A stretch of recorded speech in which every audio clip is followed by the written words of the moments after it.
तो दोस्तों, तो आज हम लेकर हाजिर हैं वाइगोत्स्की की थ्योरी।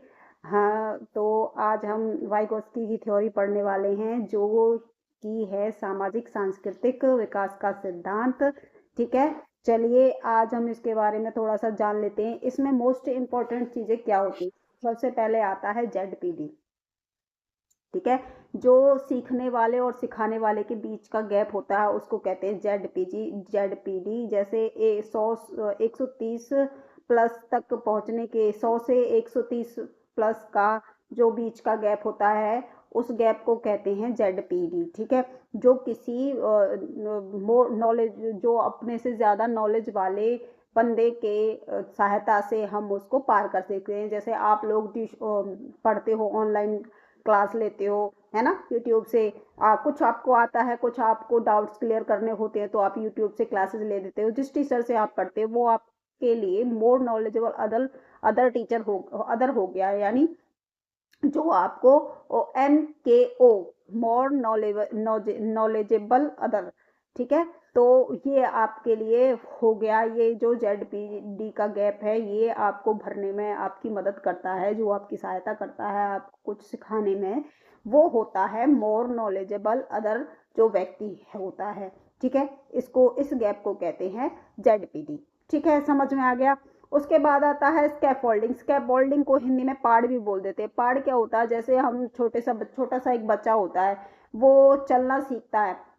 थोड़ा सा वो चलता है, लेकिन हम उसको उंगली पकड़ाकर चलते हैं। वो चलता है, गिरता है, चलता है, गिरता है, लेकिन हम उसको चलना सिखाने के लिए उंगली का सहारा दे देते हैं। तो उसको कहते हैं टेम्परेरी सपोर्ट, है ना, टेम्परेरी सहायता। एकदम सारा कुछ नहीं दे देते। अब जैसे एक वो होता है ना, छोटा सा वॉकर होता है, वॉकर में बच्चे को बिठा देते हैं और उसको, वो वॉकर उसका टेम्परेरी सपोर्ट होता है चलना सीखने के लिए। जब वो चलना सीख जाता है तो वो उसका यूज खत्म हो जाता है। ठीक है, मतलब स्थायी नहीं होता, वो टेम्परेरी होता है, वो कुछ टाइम के लिए होता है। और जब वो चीज उसको आ जाती है तो वो उसको छोड़ देता है। ये होता है पार्ट, जिसको थोड़ी सी हेल्प हम कर देते हैं बच्चे की, वो होती है स्कैफोल्डिंग। ठीक है, उसके बाद मोर नॉलेजेबल अदर आपको समझ में ही आ गया। जो हमारी, हमसे ज्यादा नॉलेजेबल है, हम उसकी सहायता लेते हैं, उसको कहते हैं MKO। ठीक है, ये हो गया।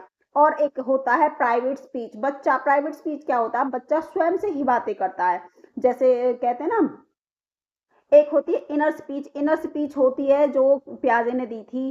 वो बच्चा कहता है स्वयं से ही, स्वयं खुद से बातें करता है। इनर स्पीच अंदर ही अंदर बात करता है। लेकिन प्राइवेट स्पीच जो होती है, प्राइवेट स्पीच बच्चा होड़ चलाता है, खुद बोलता है। जैसे हम कोई काम करते होते हैं और हमसे बिगड़ जाता है तो क्या कहते हैं, हे मैं तो बहुत ही बुद्धू हूँ, मुझसे ये काम नहीं हो पा रहा। तो ये होती है प्राइवेट स्पीच, खुद से ही बातें करना। ठीक है, बच्चा खुद से बातें करता है, मैं ये कर लूंगा, अब ये ऐसे हो जाएगा, अब मैं इसको ऐसे कर देता हूँ। ये होती है प्राइवेट स्पीच। ठीक है, जो बच्चा खुद से ही खुद की बातें करता है। समझ में आ गया। चलो, और इस चीज के बारे में हम थोड़ा सा डिटेल में पढ़ लेते हैं इसके बारे में। ठीक है, चलिए। वाइगोत्स्की की सामाजिक सांस्कृतिक थ्योरी प्रस्तावना देखो, इसकी क्या होती है, इंट्रोडक्शन। हम देखो, ये कहाँ के थे वाइगोत्स्की, जो थे वो वैज्ञानिक थे। वो कहाँ के वैज्ञानिक थे, वो थे रूस के, वो रूस में रहते थे। ठीक है, इन्होंने संज्ञानात्मक विकास को सामाजिक वातावरण, इन्होंने अपनी थ्योरी में समाज के बारे में बात की है। इन्होंने बताया कि बच्चा समाज से सीखता है। प्याजे ने बताया व्यक्ति से सीखता है। ठीक है, और लेकिन इन्होंने सिखाया कि ये समाज से सीखता है बच्चा। ठीक है, और देखो, इन्होंने संज्ञानात्मक विकास को सामाजिक वातावरण दिया और सांस्कृतिक वातावरण से जोड़ा है। इनकी थ्योरी को सोशल कल्चरल थ्योरी को ऑफ कॉग्निटिव डेवलपमेंट भी कहते हैं। देखो, इनकी थ्योरी में कॉग्निटिव डेवलपमेंट भी आ जाता है, दिमाग का विकास भी हो जाता है। प्याजे ने तो दी थी एक कॉग्निटिव डेवलपमेंट की थ्योरी, लेकिन इन्होंने भी अपनी थ्योरी में समाज के साथ साथ दिमाग की कॉग्निटिव डेवलपमेंट कहा है कि सोशल, समाज से बच्चे का दिमाग का विकास होता है। सब, जब बच्चा समाज में रहेगा तो उसमें चीजों को सीखेगा, देखेगा, परखेगा, तो वो उनको ग्रहण करेगा, तो उसके माइंड डेवलपमेंट होगा, माइंड का विकास होगा, दिमाग का विकास होगा, कॉग्निटिव डेवलपमेंट उसका होगा। ठीक है, आगे चलते हैं। बच्चा अकेले नहीं सीखता, बल्कि समाज और भाषा के माध्यम से सीखता है। वो वाइगोत्स्की समाज और भाषा को एक साथ लेकर चलते हैं। वो कहते हैं कि समाज और भाषा एक दूसरे के पैरेलल है, मतलब साथ साथ में चलते रहते हैं और थोड़ी सी दूर जाके वो मिल जाते हैं एक दूसरे से, है ना, एक दूसरे की काम आते हैं। समाज में जब रहते हैं तो भाषा भी समाज में बोलने के काम आती है। थ्योरी की मुख्य विशेषताएं हम जान लेते हैं क्या है। चलिए अब इस थ्योरी की विशेषताएं बता देते हैं क्या है। देखो, सामाजिक अंतःक्रिया, सोशल इंटरेक्शन। देखो बच्चा कैसे इंटरेक्ट कैसे करता है बच्चा समाज के साथ। पहले सीखने की शुरुआत समाज से होती है, बच्चा समाज से सीखता है ना। पहले ज्ञान बाहर आता है, इंटर साइकोलॉजिकल होता है, पहले ज्ञान बाहर आता है, बाद में वही ज्ञान अंदर जाता। मतलब कहने का ये है कि बच्चे का जो, जैसे बच्चा समाज में आएगा, है ना, तो सबसे पहला समाज उसका परिवार ही होता है, आस पड़ोस होता है। तो वो बच्चा खेलेगा कूदेगा, आस पड़ोस से सीखेगा, अपने परिवार से सीखेगा, कुछ देखेगा, फिर उसके बाद वो उसके कुछ एक्सपेरिमेंट देखेगा, कुछ खोजे देखेगा, किसी को कुछ करते हुए देखेगा, कुछ बोलते हुए देखेगा। तो वो देखकर और समाज को ऑब्जर्व करके फिर उस चीज को अपने अंदर ग्रहण करेगा। इसी को कहते हैं पहले ज्ञान बाहर आता है, मतलब बाहर से वो ऑब्जर्व करता है, पहले बाहर से देखेगा, किसी से सीखेगा, तभी तो उस ज्ञान को अंदर लेगा। पहले वो ज्ञान को बाहर से देखता है, सीखता है, फिर उस ज्ञान को अपने अंदर ग्रहण करता है। ठीक है, तो इसीलिए इसमें कहा है कि पहले ज्ञान मतलब बाहर होता है और फिर उसके बाद वो अपने ज्ञान को अंदर ग्रहण करता है। आ गया समझ। चलिए, पहले बच्चा शिक्षक माता पिता की मदद से सवाल हल करता है और फिर खुद से करने लगता है। पहले दूसरों से सीखेगा, जैसे अब आप मुझसे सीख रहे हो, पहले आप मुझसे सीखोगे, पढ़ोगे, उसके बाद आप एग्जाम में जाकर खुद से उन चीजों का जवाब दोगे, आंसर करोगे, है ना, ये होता है। दूसरा, पहला हो गया। दूसरा हो गया भाषा की भूमिका, रोल ऑफ लैंग्वेज। तो बच्चे के जीवन में भाषा की भूमिका क्या है। देखो, वाइगोत्स्की के अनुसार भाषा सबसे शक्तिशाली उपकरण है। भाषा के 3 चरण होते हैं।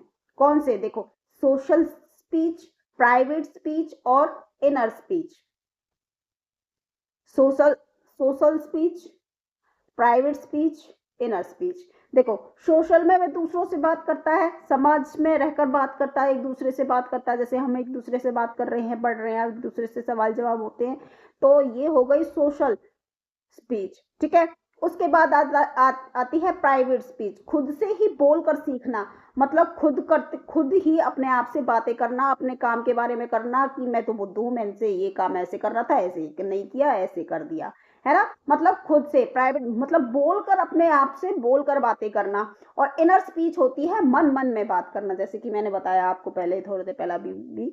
ठीक है, इनर स्पीच होती है अंदर अंदर मन ही मन में बात करना खुद से। और प्राइवेट स्पीच होती है बोलकर, होठों को चलाकर खुद से बातें करना, हे ये काम तो मुझसे ऐसे हो गया, ये तो ऐसे करना था, नहीं, हे मैं भगवान, मैं कोई चीज ऐसी भूल रख कर भूल गई, मेरी तो याददाश्त बहुत ही कमजोर हो गई है ना, ऐसे कुछ करते, ऐसी कोई बात।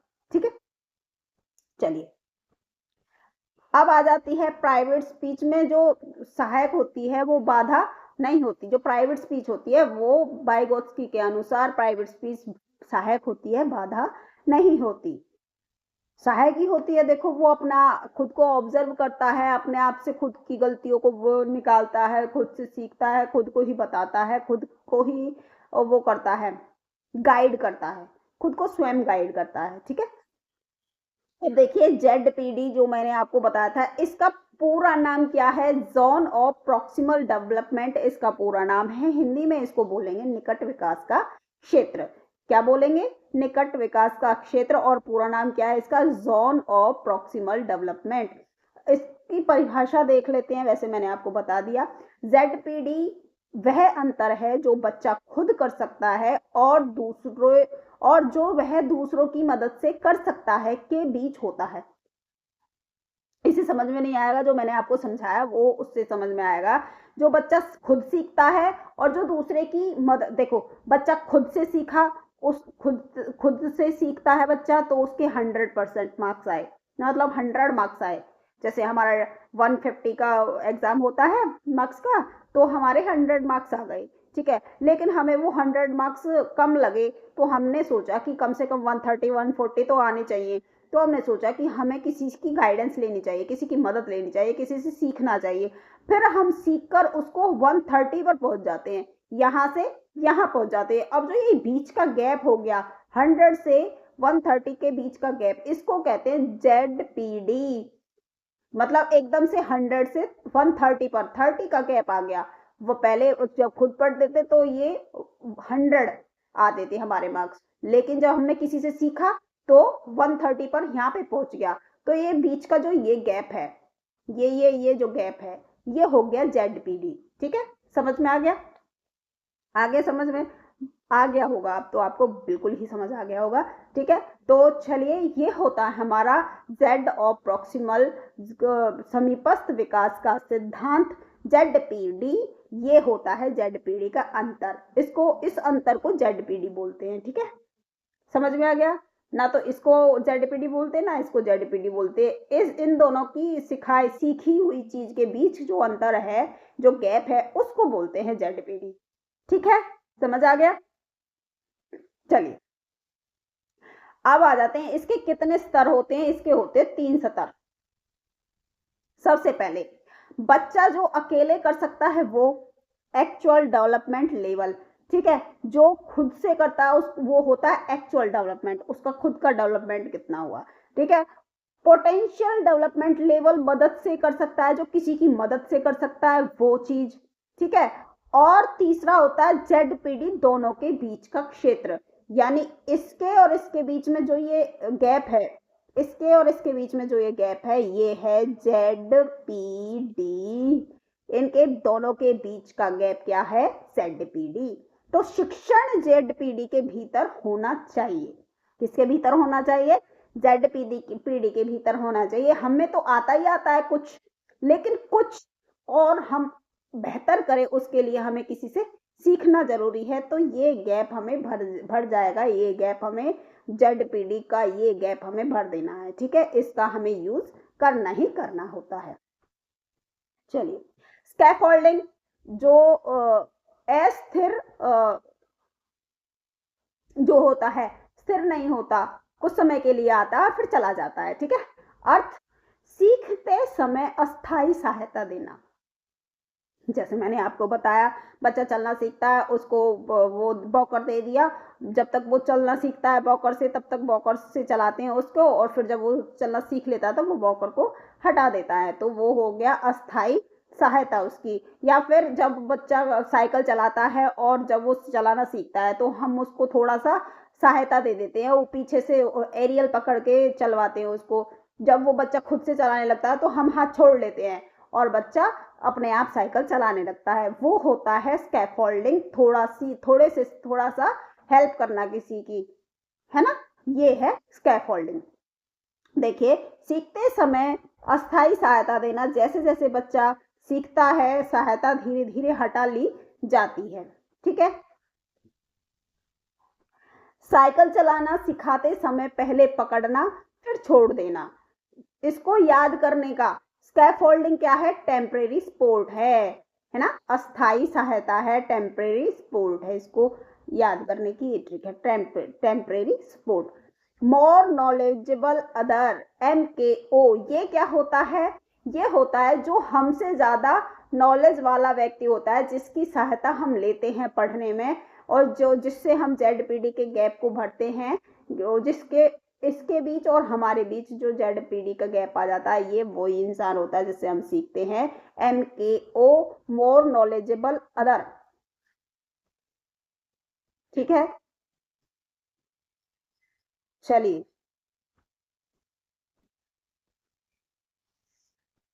तो ये वही व्यक्ति होता है। क्या हो गया?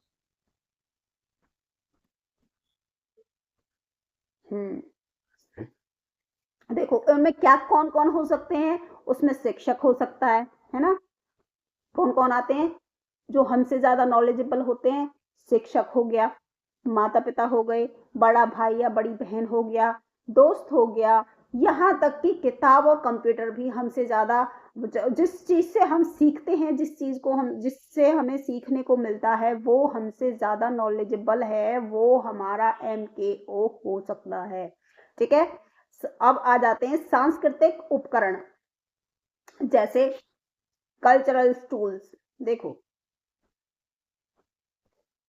भाषा, सांस्कृतिक टूल क्या क्या है, वाइगोत्स्की ने किसको माना है। देखो सबसे पहले आती है भाषा, गणितीय प्रतीक, सिंबल, नक्शे, मैप, तकनीक, सामाजिक नियम, समाज तो जरूर आएगा, वाइगोत्स्की की थ्योरी है समाज तो सबसे ज्यादा इंपॉर्टेंट है इसमें। बच्चे सोचने का तरीका संस्कृत से सीखते हैं। वाइगोत्स्की मानते हैं कि जो बच्चे सोचते हैं वो अपनी संस्कृति के हिसाब से सोचते हैं, उनकी जैसी संस्कृति होती है उसी हिसाब से वो सोचते हैं। ठीक है।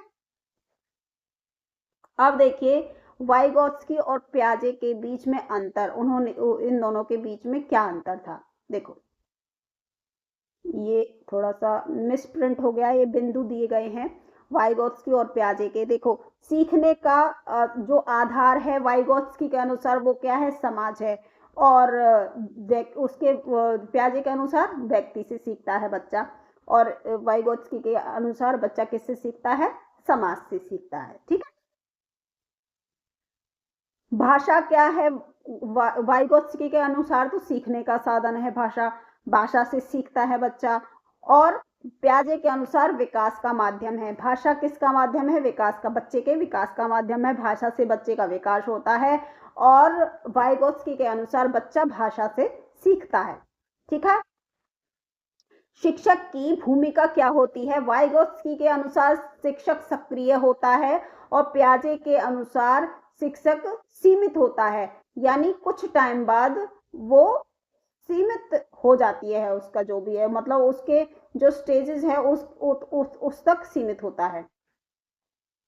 विकास वाइगोत्स्की के अनुसार सतत कंटिन्यू चलता रहता है लाइफ टाइम, और इसके अनुसार पियाजे के अनुसार चरणबद्ध, यानी स्टेजेस पूरी होने पर खत्म हो जाता है, यानी 4 स्टेजेस जो होती है इनकी सार्वभौमिकता स्टेज जो होती है उस तक आते आते ये खत्म हो जाता है, विकास बच्चे का मतलब पूरा हो जाता है, और वाइगोत्स्की के अनुसार विकास निरंतर चलता रहता है।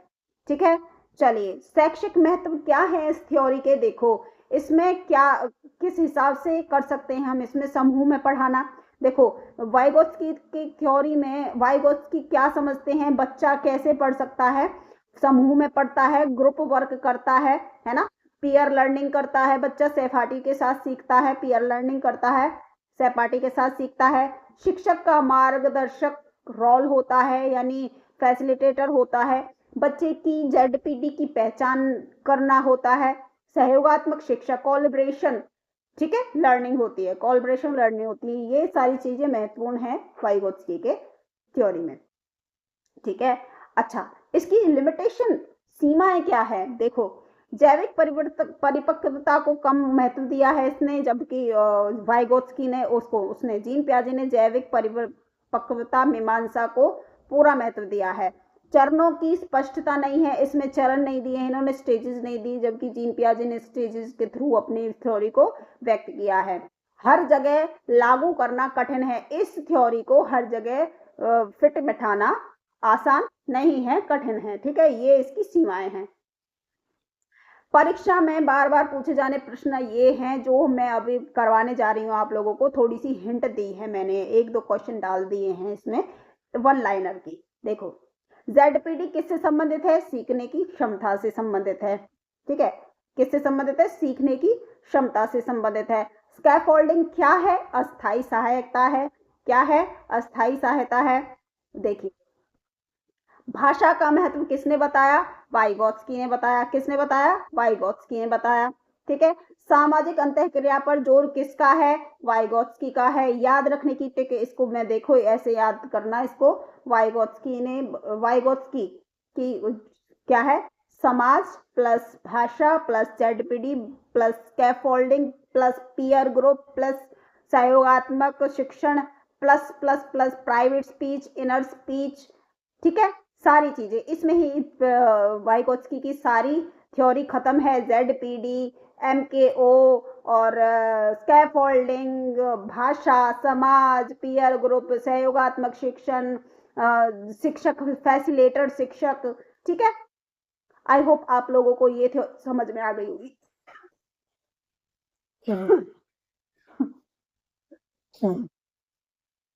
सॉरी। देखिए, आप लोगों को ये थ्योरी समझ में आ गई होगी। अगर नहीं आई हो तो दोबारा से इस वीडियो को चला के देख लेना, आपको समझ में आ जाएगी, ठीक है। चलिए, अगर आप ये कहोगे कि थ्योरी के साथ मैं थोड़े से क्वेश्चंस भी लेके आया करूं तो मैं वो भी कर दिया करूंगी, ठीक है।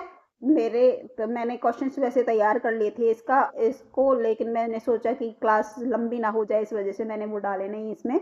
लेकिन मैंने PDF तैयार करके रख रखी है। अगर आप लोग कहोगे तो मैं क्वेश्चंस भी लेके आ जाऊंगी, ठीक है। चलिए, मिलते हैं नेक्स्ट क्लास में। तब तक के लिए धन्यवाद। जाने से पहले लाइक शेयर सब्सक्राइब जरूर कर देना और नीचे कमेंट में बताना कि आपको कैसी लगी क्लास और आपको समझ में आया या नहीं आया, ठीक है। चलिए, धन्यवाद।